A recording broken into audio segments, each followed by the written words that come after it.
Пачалася апаратная нарада з выступлення начальніка РАУСа Алексея Сысоева. Дзякуючы працы праваахоўнікаў, аператыўная абстаноўка ў раёне стабільная. Зрабіла больш жорсткімі меры кантролю і Дзяржаўтаінспекцыя. Сістэматычна супрацоўнікамі службы праводзяцца прафілактычныя рэйды. Так, падчас аднаго з іх быў затрыманы 20гадовы жыхар вёскі Данькавічы, які кіраваў аўтамабілем без вадзіцельскага пасведчання і ў алкагольным ап'яненні. Парушальніку быў выпісаны вялікі штраф. У бліжэйшыя 5 гадоў атрымаць правы ён не зможа. Яшчэ адзін фактар, які ўплывае на колькасць дарожна-транспартных здарэнняў – праца дарожных службаў. Пра гэта выказаўся старшыня района. День, ночь пускай работает, но может техника должна быть исправной, выйти на дороги и привести их в надлежащее состояние.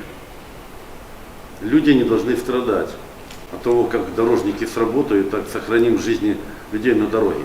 Стабілізавалася і санітарна-эпідэміялагічная сітуацыя ў раёне. Па словах галоўнага санітарнага ўрача, пікавы перыяд пройдзены. Цяпер галоўна не забываць аб мерах прафілактыкі. На апаратнай нарадзе была агучана яшчэ адна прыемная навіна. У 2021 годзе плануецца будаўніцтва новага дзіцячага саду. Дашкольная установа на 50 месцаў з'явіцца на вуліцы Маладзёжнай. На дадзены момант распрацоўваецца праект. Таксама падчас нарады былі разгледжаны пытанні пажарнай бяспекі, збору другасных матэрыяльных рэсурсаў, падрыхтоўкі да веснавых пылявых работ.